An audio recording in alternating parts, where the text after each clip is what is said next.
And now with PayPal and Cash App and everything over $600, they're going to report it anyway. So you were getting all of this OnlyFans money, all of this, and it's catching up to you. So now is the time to pay attention to these brothers. It's teaching you about credit, onboarding you into the system, and you got to be on board and play a big boy and big girls game.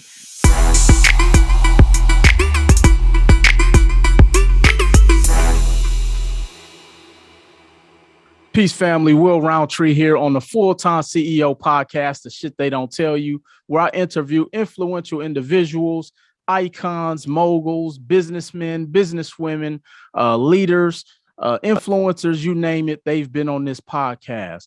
But today, we got somebody that's a legend, y'all. I mean, I don't even think the word legend is big enough for who we got on the episode today. We talking about somebody that got 30 years in to their career. I mean, most people give up after 1 year. I speak to people who say, "Oh, I'm starting this little business," and after about 2 weeks, when nothing goes right, they give up. So when you talking about somebody that's been on this journey for 30 plus years, somebody who's traveled the globe, we talking about an icon in the hip hop industry, one of the pioneers in this space. I remember hearing their first record, O.P.P. I was probably too young to even be listening to that. I'm gonna just keep it a buck. But Pops was like, you know what? It's cool. Go ahead, son, rock out. So I'm talking about none other than Vinnie Brown, aka Uncle Vin Rock. What's going on from the legendary group Naughty by Nature, man? What's going on, King? Hey, what's up, Will? What's up, bro? Sorry I'm a little late, man, but I'm here. Oh, no. I mean, I know you probably was jet setting coming off some remote island or something. Ain't no telling, man. So as long as you're in the building, man, we good to go, man. But I'm truly excited, man. I actually had an opportunity to meet you personally on a couple things that, you know, we had an opportunity to work on mutually. And man, for those who probably been sleeping on a rock or just landed on Earth, let them know who Vin Rock is, man, being a part of, like I say, the legendary group Naughty by Nature.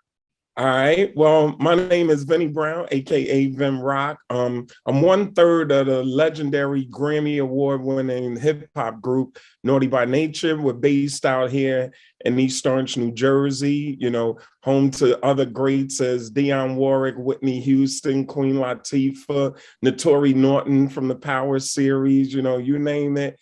It's in the water out here in East Orange. But yeah, man, that's our legacy group, Naughty by Nature. Last year we celebrated 30 years in the music industry, and this year, man, we just looking forward to pushing forward. Man, no, that's powerful, man. And I apologize, I missed a Grammy award winning, because that's big. You know, hip hop didn't necessarily have a representation when it came to Grammys. You know, so to have that honor and have that accolade, man, is definitely big. But I want to take it back. East Orange, New Jersey. Yes. You know, during the time when, you know, rap was, you know, kind of still fairly new, you know, what did life look like for Vinnie? Did you know you wanted to be a rapper? Did you you know, have other aspirations? I know, you know, and we'll get into this later. I know you're a mega entrepreneur. So like, what did life look like for you as you were coming up in East Orange, New Jersey? Well, coming up, I was born in 1970. So I'm a 70s, 80s baby, you know, and coming up in the 70s, I'm the youngest of seven. So I have 5 sisters and 1 brother, and I'm the youngest of 7, single parent. My mother was a crossing guard, so she made $250 bi-weekly with public assistance, taking care of 7 kids. This is what I grew up in. So when it came to extracurricular activities, you know, anything that, you know, during school, people would join the band or any extracurricular activities, even after school, Pop Warner, football, any basketball, any extra activities. I mean, it just wasn't in the budget for my mother, you know, and I couldn't join anything. So I used to play, you know, street team football and baseball, anything you could walk up and down the street. We had that for the poor kids, you know, right. You could join a team, man. And, you know, this thing called hip hop was there. So you didn't have to pay for it. You didn't have to join anything. It was like you pull out your dirty mattress and flip, you pull out your cardboard and linoleum, you could break dance.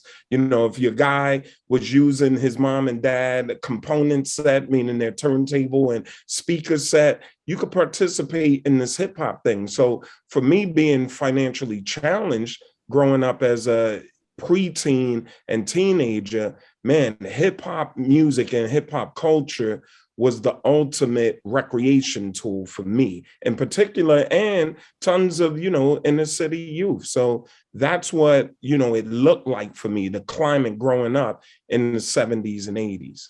No, absolutely, man. And I grew up in Milwaukee, Wisconsin, and similar to your story, we didn't have a lot of extracurricular activity money. And so I remember at a young age, man, like I actually tried to DJ. And let's just say I messed up a lot of my dad's Al Green records, Gap Band. So it didn't work. It didn't work out for me, So definitely, man, I definitely understand that. And so when you met Tretch and KG, did you guys grow up together? Would you on the same block, same school? How did you guys formulate and come together? Yeah, so our city of East Orange right here, it neighbors the big city in Jersey, which is Newark, New Jersey, Okay. So the city of East Orange is only 4.5 square miles. Right now, we're about 70,000 people total, but I can imagine back in the 70s, we were at least a third less. So you can imagine 50,000 people in the city. KG and I live 3 blocks away from each other. Tretch lived maybe 4 more blocks away. So basically, we all grew up in the same area. And how we got together is that we've always known each other around the way through elementary and grammar school and middle school. And then when we got to high school, we all attended the same high school, East Orange High School. KG is a year older than Tretch and I. And it happened like this. Like, I was a break dancer and KG was a DJ. So I used to break dance with my guy Ski, who lived directly across the street from KG. And I was a break dancer, but I also beatbox. So after I finished breakdancing with Ski, I would hear K on his sun porch, scratching and DJing. And I would go over to him and I would beatbox while KG scratched. Wow. So it got to a point where KG was doing a senior high school talent show. He was like, yo, we need to do this, but we need an MC. I was like, yo, there's this MC in my health class. His name is Tiny. Yo, every other day he comes to me with a new rhyme and I beatbox for him and he comes with a new rhyme. It's like, bet, bring him around. So I got with Tretch. Back then his name was Tiny T Treachery, Double T Treachery, I got with Tretch, I brought him around and we did that first talent show, So once we did that first talent show, we didn't even have a name for our crew or group or anything. We had a routine and we scratched in, it's the new style from the Beastie Boys. So after the show went over so well, we didn't even have a name. It was like, what should we call ourselves?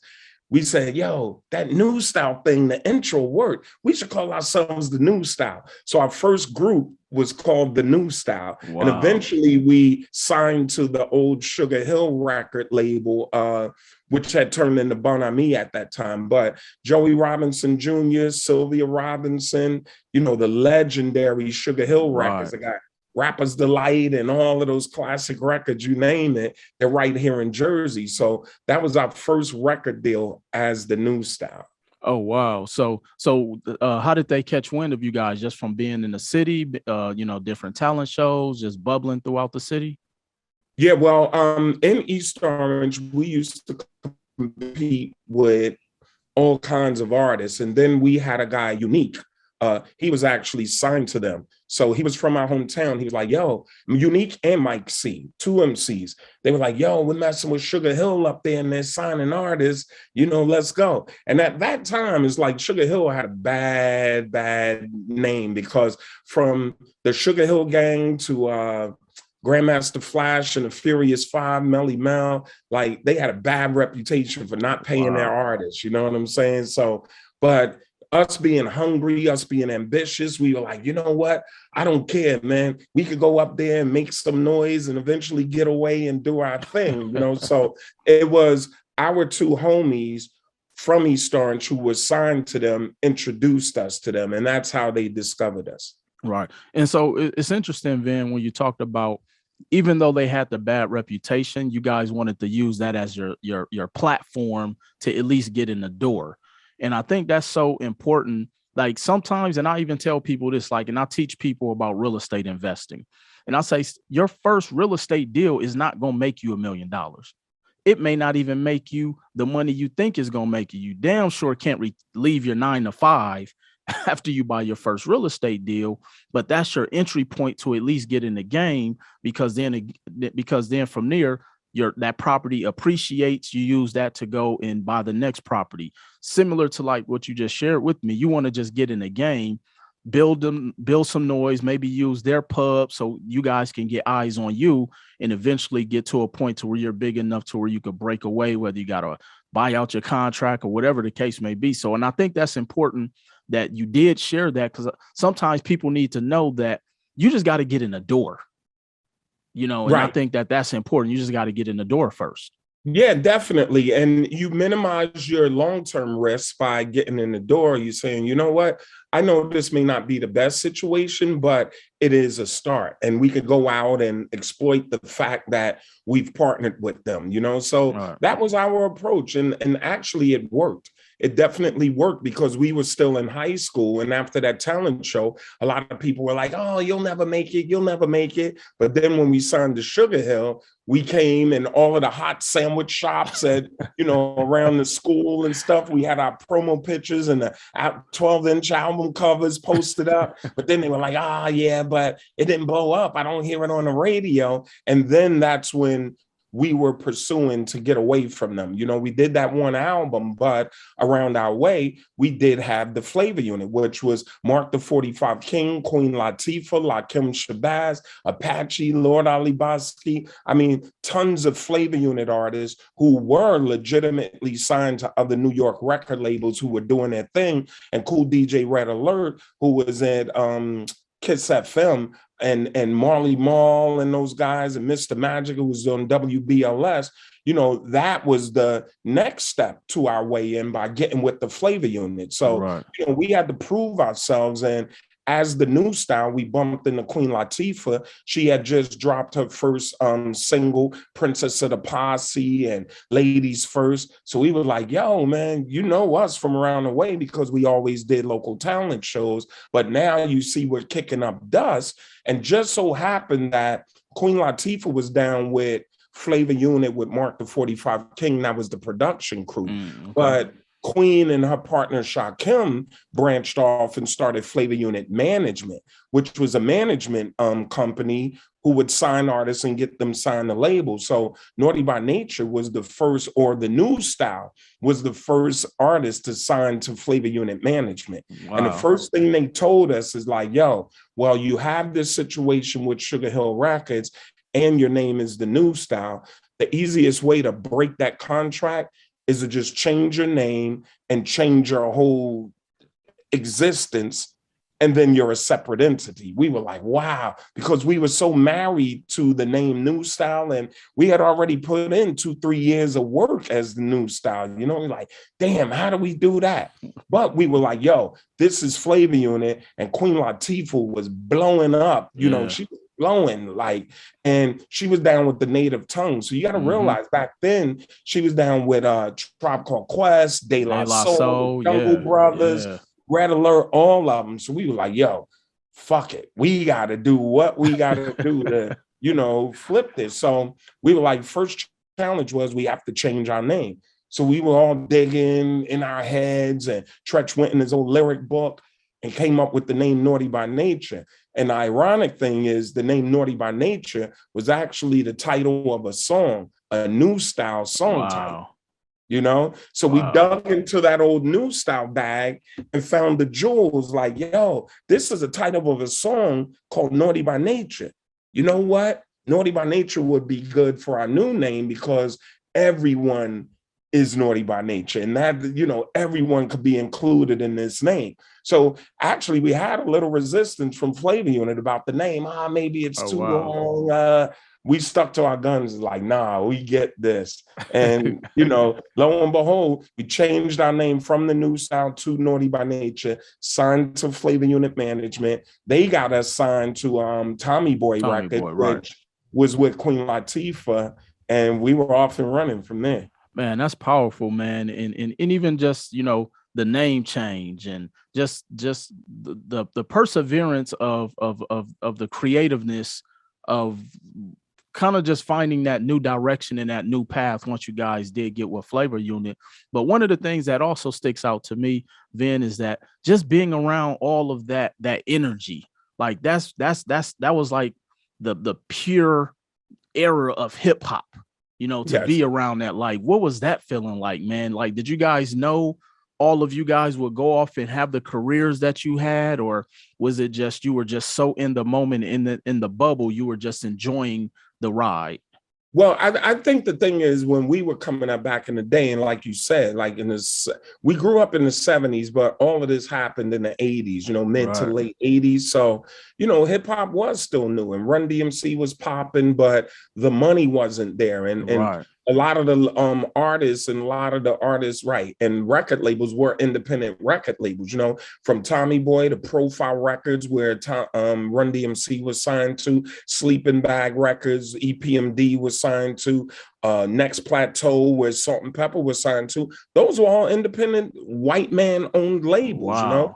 And the major labels was still working a big hair rock bands, you know, Aerosmith and all of those guys. So for us, we realized, like, yes, we're around some great, talented people. And back then, it wasn't about the paper, man. Yeah. It was just about the skill set. This is art, you know. It's hip hop, it's breakdancing, graffiti, DJing, rapping, you know. It was about that. And that's what that's what we cared about. Because back in the day, look, there's definitely a lower entry bar to hip hop right now.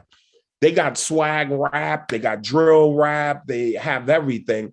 But back when it was rap, you needed bars. You had to be skillful, man, and you had to be creative, and you couldn't sound like the next person, let alone the fifth or sixth or 10th person like you have today. You know, you take a genre of music, even when it was trap music with drill music, it's the same beat. It's almost like reggae or reggaeton music is the same beat, and 3,000 artists are rhyming or rapping the same style over the same beat. Back in the day, everyone had to be different. And that was the beauty of, you know, coming up back in the day, man. So for us, it was really about being creative. But on a business tip, one of the things I really learned that at that early age, we were 15, 16, 17 years old. Wow. Even assembling a group, you know, and doing this at 17, 18 years old, we never knew that we were forming a business, you know.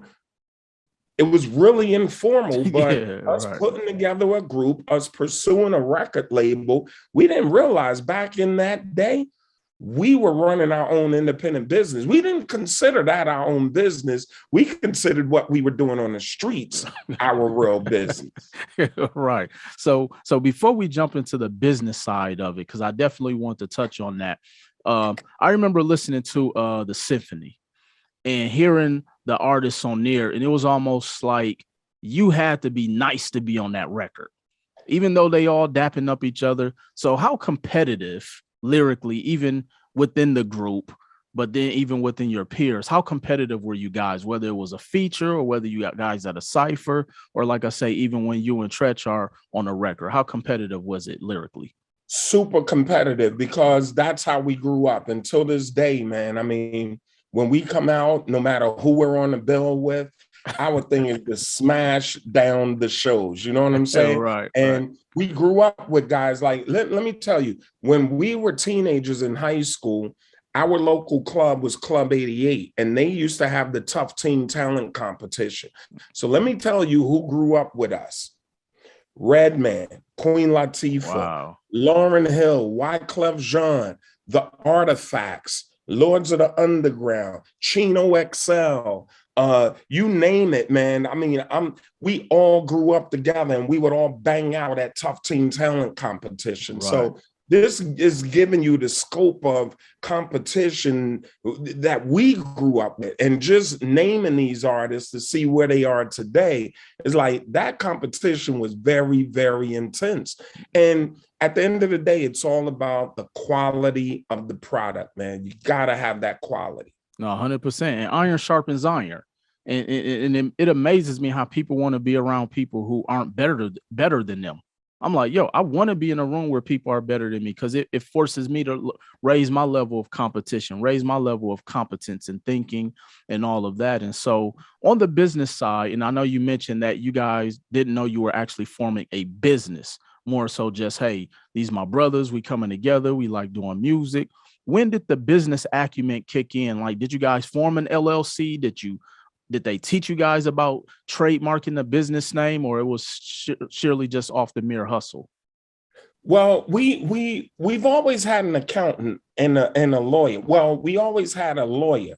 So in the Sugar Hill days, we signed that contract ourselves. But when it was time to break away, the same guy, Unique, introduced us to an attorney, Stu Levy. And Stu Levy was a litigator. He wasn't even an entertainment attorney. So when we hooked up with Flavor Unit, because we had to sign the management contract with Flavor Unit. So again, we signed the Sugar Hill contract ourselves, but then we signed the Flavor Unit contract with an attorney. So our business was straight, our corporation was straight. We hadn't yet trademarked, but when we formed Naughty by Nature, signing to Flavor Unit Management, we did have our company set up and we did business as such. Now, when it came to really locking down the business, when we were signing to Warner Brothers Records, who distributed Tommy Boy, we met Benny Medina, who helped us do the deal. Benny Medina was managing Will Smith, Fresh Prince of Bel-Air. And if you look at Fresh Prince of Bel-Air, Benny Medina had a credit on executive producer. Yeah, he's an executive producer. And right now he manages J-Lo. So Benny Medina was the conduit to get us signed as Naughty by Nature, signed to Flavor Unit Management, to Warner Brothers Records. And then that project got handed down to Tommy Boy because Warner Brothers distributed Tommy Boy Records. So we really got a major record label deal, and then it got handed down, and our point structure and everything, our contract structure was handed down to Tommy Boy, but our deal structure was better. And that's the thing about Queen Latifah and Flavor Unit Management. When they signed us, they got us a better record deal than Queen Latifah had. Oh, wow. See what I'm saying? Right. So in that, dealing with Benny Medina, we ran into his accountant, Larry Mylove, who was out on the West Coast. So then that's when we were like, okay, well, now that you have a registered company, you know, and we did an S corp with our attorney. So now we have an accountant. So we got to make sure our splits are right, partnership agreement, all of that. And that's when we're like, okay, now we have a real business. We have a legitimate business, but now we have a formal business, and now we have to operate as such. You know, and I know that has to feel good, you know, thinking back hindsight and just knowing that you guys did understand, or you had people in your corner that actually helped you to formulate the business part of it. Because I speak to a lot of people, even in the entertainment industry, they weren't that fortunate. They're still going through, you know, trying to figure out how to get out of something that they signed without, you know, the proper knowledge or education and whatnot. So let me ask you this then, Vin. Were there ever any hurdles throughout you guys' career from, you know, going from Sugar Hill Gang to Tommy Boy? Like, what were some of the early challenges that you guys had experienced from a business level, whether it was personally that built character, but also during those times was still things that you guys had to go through? Well, I would say, you know, for us, we were blessed because most of our hurdles weren't external. You know, you get a lot of people saying, oh, the label screwed me, management screwed me, the industry slept on me, whatever. we were blessed in that we had great management. We had one of the best record labels working our music, Tommy Boy Records, and we blew up, you know? And the thing is that we came off the street. So when we were humble and we were hungry, we had an agreement amongst ourselves, you know, business-wise, saying going into this, listen, everyone has their own vertical. As you know, when we do our money ad business, everyone's responsible for a vertical. And when we're on the streets, that vertical is going to transfer over to our legitimate business. So when we transfer this and we start doing music, we all agreed to split everything 3 equal ways, you know? But then when you get into that legitimate side, and now you're talking publishing and, you know, mechanicals and this, that, and the other. Now we're looking like, hold on, there's workloads here and everyone's splitting equal ways, but we may not feel the same way we did when we were on the block. You see what I'm saying? Absolutely. And now it becomes internal.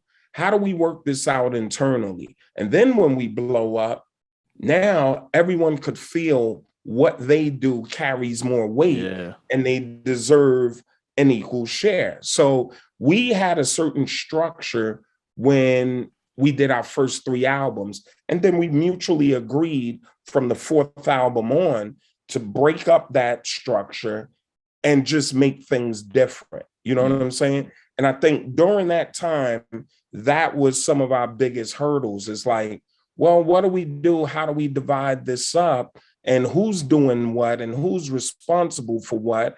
And, you know, whether you're right or wrong, do you think you carry more weight than the other members? You know what I'm saying? Any individual, although you may be responsible for this vertical, but the sum, the parts equals the sum. And it takes the sum to make this thing happen. So one thing I would say about our business is that it wasn't necessarily the external forces that made us have our challenges and our hurdles. It was all internal. And this is what I tell everyone, you know, when you're starting a business, no matter what you're doing, it could be a cookie shop, it could be a restaurant, it could be anything. If you're an investor and you're putting in sweat equity labor, the best thing you could do is look at how you got to the point where you wanted to partner up, and then look at what the future 5 to 10 years can look like.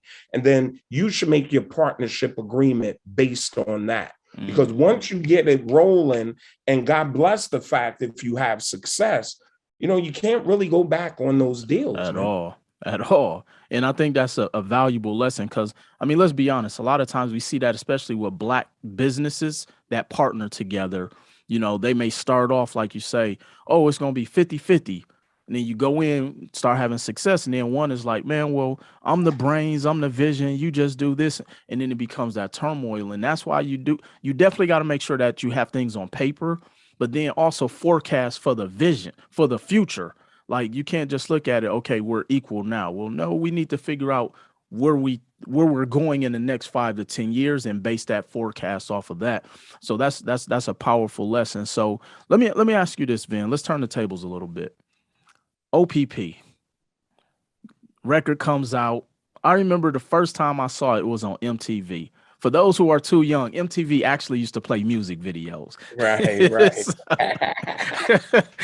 So I remember hearing that record, and I didn't know what it meant because I think I was in elementary school, but the song was so catchy. And then I remember they actually started making, this is how I knew the record was so big. They started making parody versions. Remember what Weird Al Yankovic, like when I saw the parody versions of it, I was like, wow, this is a big record. Like, what was that feeling like coming from East Orange, New Jersey and having such a global record? I mean, that was a huge record, man.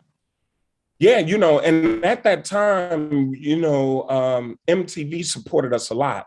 And MTV, from the Michael Jackson days and the Run DMC days, they were getting a lot of flack for not, you know, supporting Black artists. Right. So at the time, they had Yo MTV Raps. So with Ed Lover, rest in peace, Yeah, I'm Dr. Dre, rest in peace to Taiwan, you know what I'm saying? Right. So those guys were there, and we had a close relationship with them because Yo MTV Raps was based in New York. And since we were from Jersey, we were always shuttled into New York to do all the MTV shows. So when they did that parody, You Down with MTV, oh my goodness, it was over with, you know? Right. MTV was getting flack for not supporting Black artists. They had Yo MTV Raps.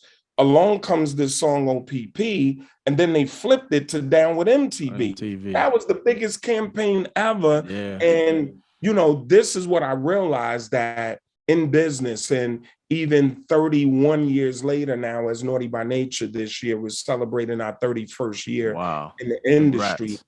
As I look back, I realized how blessed we were to have MTV as a platform, you see? So MTV, you know, you talk about Instagram, Facebook, YouTube, or Twitter on steroids platforms. Right. This was all we had. It was MTV and cable music, you know what I'm saying? So for them to give us that play and blow us up that big and expose us to a broad, diverse audience, till this day, I realize how important that was for our brand, because it didn't pigeonhole us into, and although we had a grimy look, but it didn't pigeonhole us into some of that underground hip hop that was there. You know, O.P.P, Hip Hop Parade, Filmy Flow, Jamboree. These songs were born out of them, O.P.P, and even O.P.P itself, organically, we thought that we were doing just straight street hip hop. You know what I mean? It was like, that was our joint, and we just used the Michael Jackson sample.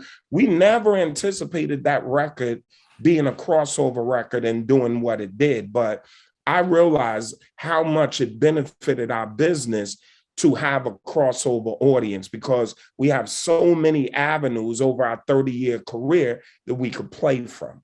Yeah, no, and as you talked about that being such a big record, and you mentioned that, you know, although like one of the things, and I actually went back and listened to some of the music, the older music, like lyrically, there was some, the lyrics was street, but the production was so dope. And I really think that you guys changed like the street music with the higher quality of production, because you know back then there was a lot of the boom bap, and which I was into, but you guys production, like KG production, was just it was out of here, and I think that's, I'm just giving my opinion, I think that's what made you guys have such that standout sound, which made it more global and gave it that global appeal. And it's and speaking of parodies, I remember, Vin, there was a parody that said "I gotta go P.P." I'm not sure.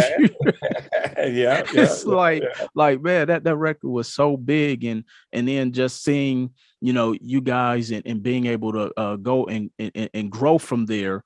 And so you drop O.P.P. You guys are on the tour. You know, you got your several albums in. What did you guys start to look at?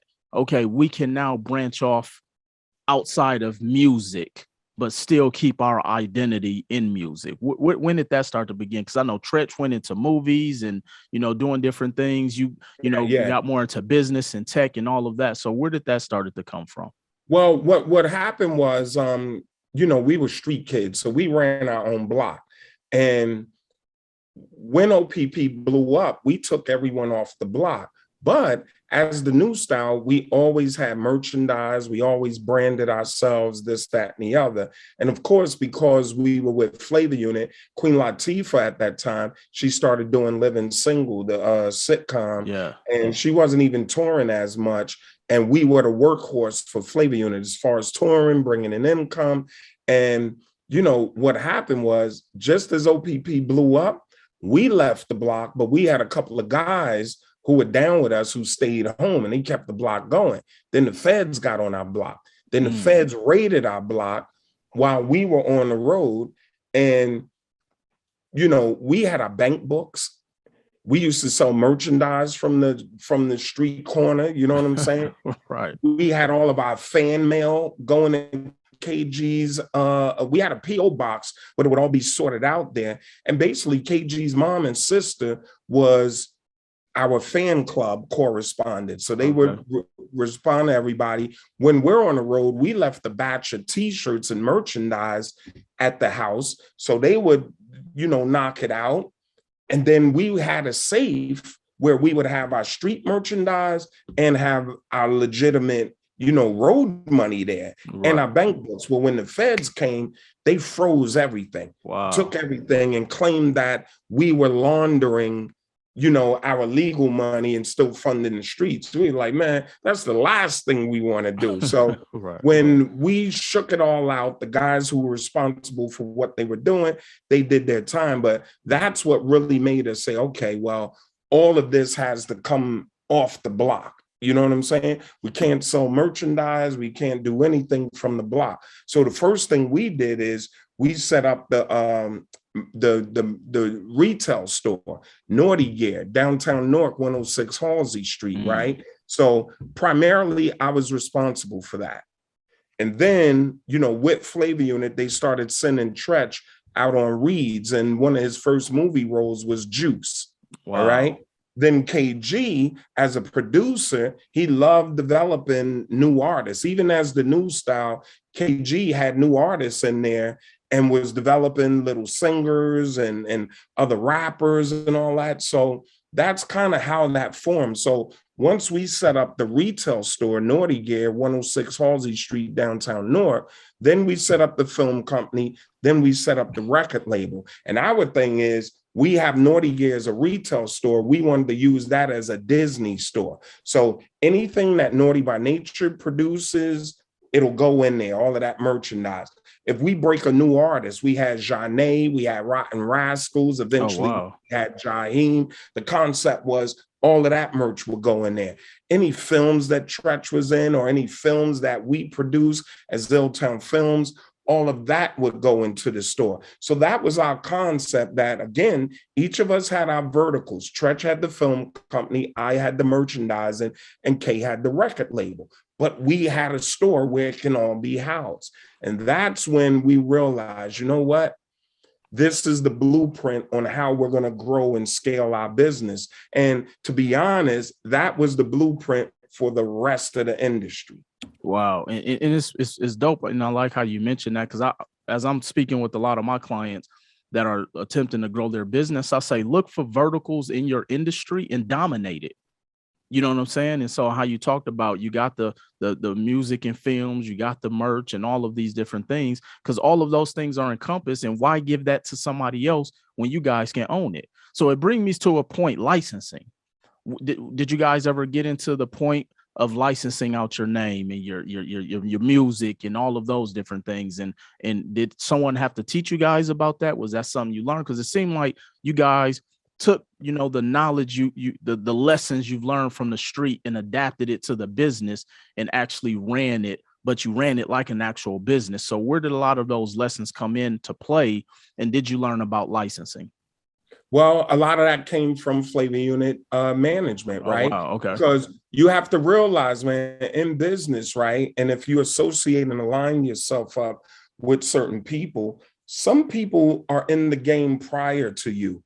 And then some people, and that's why we say we stand on their shoulders, right? We all stand on the shoulders of the previous generation because they went in and they invested and they took risks and they took L's, they took shorts, so we can have a better deal. So when we got in with Flavor Unit, once again, we had a better recording contract than Queen Latifah. And then the deals that they learned along the way with music licensing, merchandise licensing, they're like, yo, La went in early, but man, now that Naughty by Nature is scaling and they're multi-platinum, oh, we could scale these licensing deals, whether it's merchandise or music licensings or co-publishing deals. And we learned a lot of that from Flavor Unit, man. And again, I call, Queen Latifah and us, we're all cool to this day. And her manager, Shakim, although they're no longer managing us, man, we never stopped staying in contact. So Shakim calls us every 2 times every other day. You know what I'm saying? So I remember telling him 2 weeks ago, and we spoke about this the other day. I'm like, yo, Sha, man, 30 years later, yo, I really appreciate how you guys set us up in the industry, man. It wasn't like you guys were trying to rape us. You guys structured better deals for us. We got bigger money than what you guys initially had, but you only took what you were commissioned to take. You took your 20%. We had beautifully structured deals, and we've seen millions, man. And we see a lot of our peers who grew up in the 90s. They never had $1 million, $2 million cash sitting in their accounts, man, back then. But Naughty by Nature, we did. And it was because of how the deals were set up. It was because of how well, Flavor Unit took care of us. And they helped teach us how to fish instead of giving us a fish. And I think that in business is what you need to surround yourselves with, not vultures who figure you're vulnerable and they have one up on you and they could just put you in a position where they're screwing you. But it's like, you know what? Listen, I have a good business. I have a robust business. It's nothing for me to inform and educate you. Take my piece and let you fly. But when you structure businesses or deals like that and relationships like that, you continue to have a 30, 40, 50-year relationship with them. And this is why, till this day, us and Flavor Unit like this. Yeah, no, I think the key word is relationships. And I say success in business is 80% relationship, right. Because you don't know what door that somebody can open up for you, but you have to build that rapport with them. And it's not, I'm a firm believer that not everybody is out to stick you. Like you mentioned, they always took their structured commission. They never tried to jerk you or finesse you out of anything. And because of that, the relationship is still intact. And so that moves me to the next phase of Uncle Vin's life. Right. You're now much more mature. You've traveled the world, got all of this knowledge. You've met a lot of dope people, Grammy Award winning. You've done all of these things. And now we're looking at Vin Rock. Uncle Vin, the entrepreneur, the business mogul. You're in the tech space. You're in the financial literacy space. You're in the crypto space. Like, where did that transition coming about? And I know that's with the times changing, but what gave you the foresight to move into those directions? Well, it happened when I opened the especially with the tech. It happened when I opened the retail store, Naughty Gear, in 1994, Wow. And again, when we talk about relationships, there was a guy, Sherman Wing, who worked for Sugar Hill Records, right? And after we shook away from them, we were signed to Tommy Boy, we were Naughty by Nature, and we were off and running. When I did my retail store, I still had that relationship with Sherman, and he was into websites. So he was like, yo, Vin, man, you need to get in these websites. It's the future, it's the World Wide Web. And when they broke down to me, www.naughtybynature.com, and they said www meant worldwideweb.com. And now I'm sitting with a computer monitor, which was basically a TV screen. I'm like, yo, I get this tech. It's a worldwide international television channel that you get to run yourself. And now everything you push out is like you have your own TV channel. Your website is your own international TV channel. So I invested in my first website. We opened the store in 94, 96, our website was up. And that's when websites were like $10,000, $15,000 per website. But I understood it and I got it back then, right? And although the web wasn't ready for it, I said, you know what? I'm putting up naughtybynature.com, naughtygear.com, and I have a physical retail store. But here was the trick. Back in the day, we used to have the pullout on the cassettes and CDs where the merchandise was there. And then you would rip it off, check off what you want, tally it up, put in a money order, and mail it to us, right? Well, in order to do that, you had to actually buy the album, right? So when we had the retail store, yeah, we were getting that in. But once we put up naughtybynature.com, naughtygear.com, we could have the store there and do the same thing digitally. And now you don't need to buy the album. You just go to Naughty Gear or naughtybynature.com and go to the store, print it out, check off what you want, put in the money order, But now you're scaling that business because now you're not handcuffed to actually needing to buy the cassette or CD. Right. See? And now, that happens through Tommy Boy. But with a website, it happens direct to consumer. See what I'm saying? Right. This is what we had. And I've always believed in the internet. I was like, bet, I get that, I get that. So that's what started me on that path. And I've always, connected with different guys who are involved in tech, who can inform and educate me on what was next.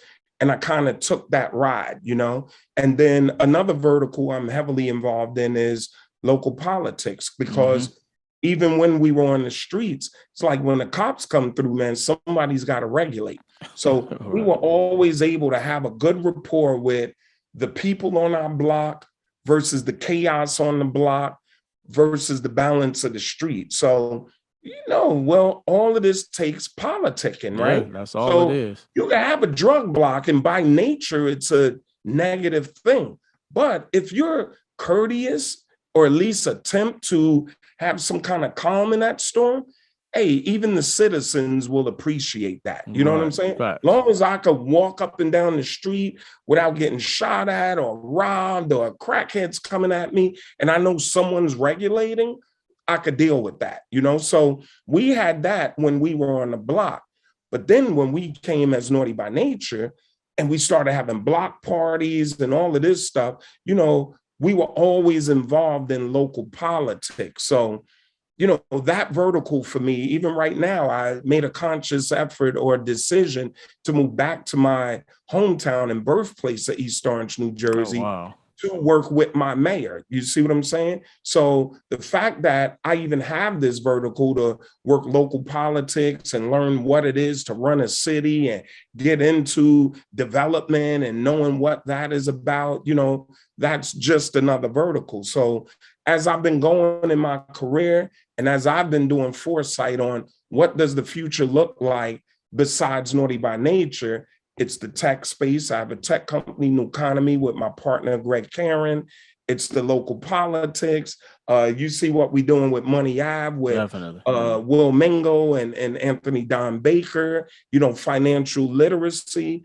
And I just see myself now as that ambassador for hip hop, as that influencer who I want to use my 30-something years with New Style, damn near 40 years of experience in this thing we call hip hop culture, to just spread my life lessons, man, and encourage young people to keep moving forward. Yeah. And before we touch on that, I want to bring up something, and something that's sticking out to me, Vin, is like, I noticed that in every scenario and stage of your life, you talk about relationships and partners and all of that. But what I hear is that you were always coachable. And I can only imagine that you've probably met so many people in the industry that were not coachable. And it's a reflection of where their career is now. Right. How important was that to you to be like, you know what, I don't know everything, but let me listen? Or it may be somebody who doesn't have the money that you have, but you were still open to listening because you could have taken something from them that can help change or magnify your situation. Why was that important for you to be coachable? One saying always sticks to me. It's like, if you're the biggest person in the room, you need to change the room, right? So if you're the most informed, the most knowledgeable person in the room, you need to at least make sure you have another room you can go to, right? So I've always, again, been coachable. I've always been a sponge for knowledge. And it's not that I know everything. I take what I know, and then I'm seeking others who know more than me in certain verticals. And I always refer to Russell Simmons. So at a time in his career, he had so many businesses running and they were all so successful. So an interviewer asked him, Russell, how are you so successful in all of these businesses? He said, well, the first thing I do is, if I'm interested in a certain business, first thing I do is hire an expert in that business who knows way more than me. So now I can learn from him about that business or that vertical. And then, hey, if I finance and use my influence to make it happen, that's how it works. So a lot of times, man, you don't know everything. As a matter of fact, you look better when you hire the appropriate people in your personal external interests who can help you be successful. Absolutely. No, absolutely. And one of the many things I appreciate about you, Vin, and even what you just mentioned is that you leveraged your celebrity, you leveraged your influence to bring financial literacy and even just educating people on different spaces from a hip hop standpoint. Because and I know this probably wouldn't be a surprise to you. I've spoken to entertainers, athletes, movie stars who know nothing about credit. They can't Right. articulate the basics of filing taxes. Or I've talked to people who don't even have an LLC or even trademarked their brand.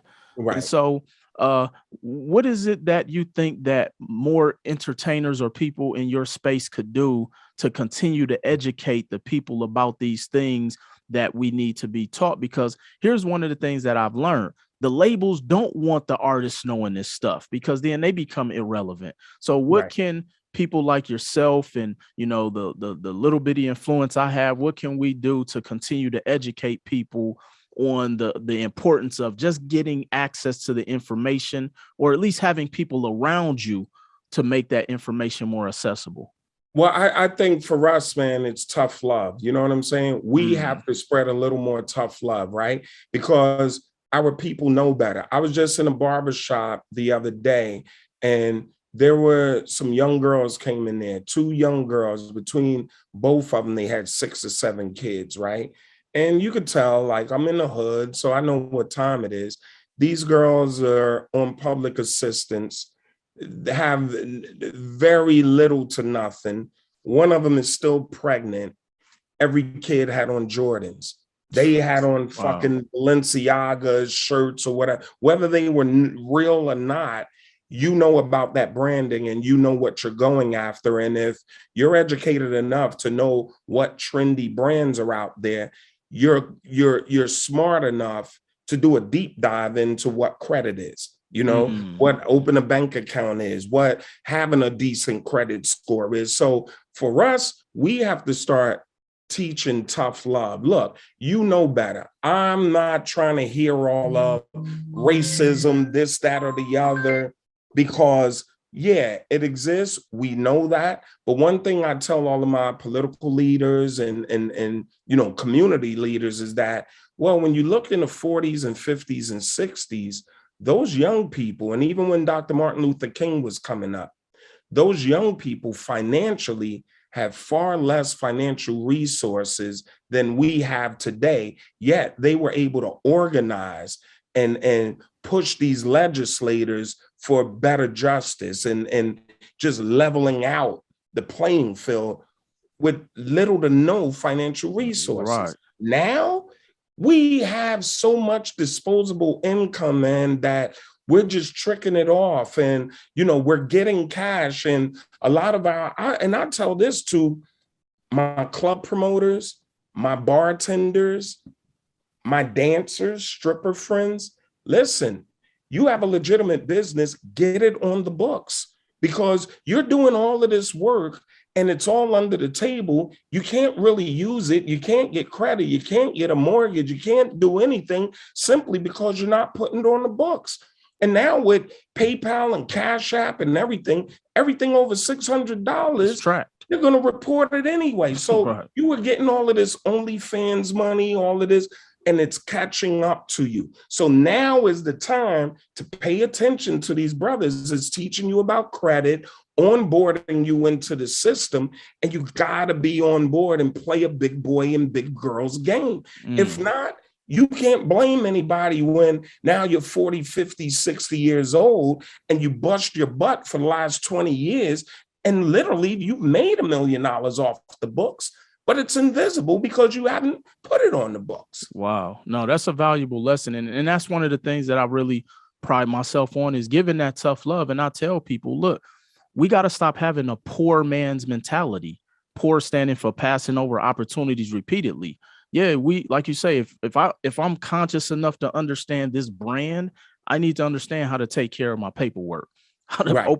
At minimum, open a bank account at minimum, just to get something on the books. And so as we wrap up here, Vin, and I could talk to you for the next 10 hours. I mean, you know what I'm saying? So I appreciate this. You know, what's next for Vin Rock? Like, what do you have coming up? Any projects? Do you guys have anything coming up for, you know, any anniversary events or anything like that?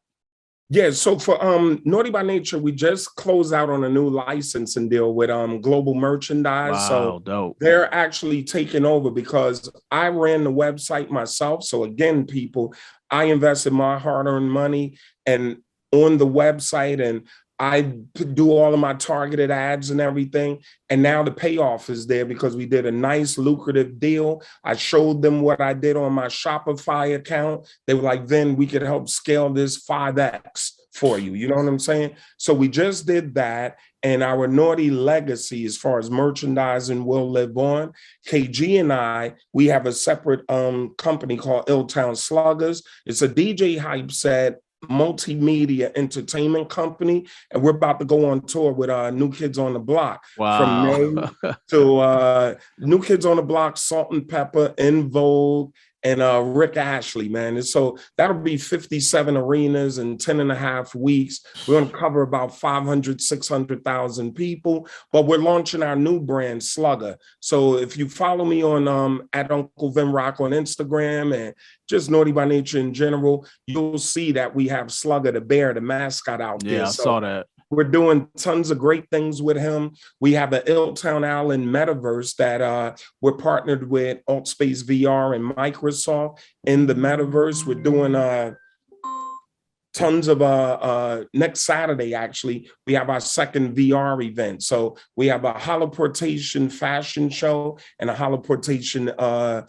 mini concert in the metaverse. And that space in particular, I'm super excited about, man. So just look out for the metaverse, look out for New Economy, which is my tech company, and look out for Illtown Allen, man. Man, I'm excited for you, Vin. And so last question, man, like, you know, having the decorated career that you've had, I'm sure you've touched a lot of people and blessed a lot of people directly and indirectly. I know people are proud of you and they champion you on. But for someone who's listening, it was like, man, he caught a break. I wasn't as fortunate, or whatever the case may be, or whatever that lesson may be. What's that one thing that you wish you had have known back then that you know now that could potentially help someone who's going to watch this? I would say financial literacy, man. Financial literacy and civics, local civics, right? Because our hoods are gold mines. So if you have the proper financial literacy and you understand credit, then you can go in your hood, and this whole buy back the block, you know, movement is very valid. So had I been more financial literate and had I been on the tip to invest more in real estate, you know what I'm saying? And in my local backyard, I think that my portfolio would be even stronger. Although we have a healthy, you know, portfolio, but at this point, 30 years later, man, we could be putting up 200 unit apartment buildings in our hood. Definitely. Well, I'm gonna leave you with this, Vin. You know, when you guys come to the West Coast and do your show, just do your boy a solid and bring me up on stage. Give me a shout out or something. You know what I'm saying? Yes, sir. Yes, sir. So, man, I appreciate you, Vin, man. I'm sitting here with the legend, the icon, Grammy Award winning 1/3 member of the group Naughty by Nature from East Orange, New Jersey, man. Make sure y'all go out and support my brother. He's doing a lot of dope things for the community. Man, he just dropped $10 million worth of game right here on this episode. Full-time CEO, the shit they don't tell you, where I interview dope individuals. So again, Vin Rock, man, I appreciate you. And to everybody else, I will see you at the top. Peace.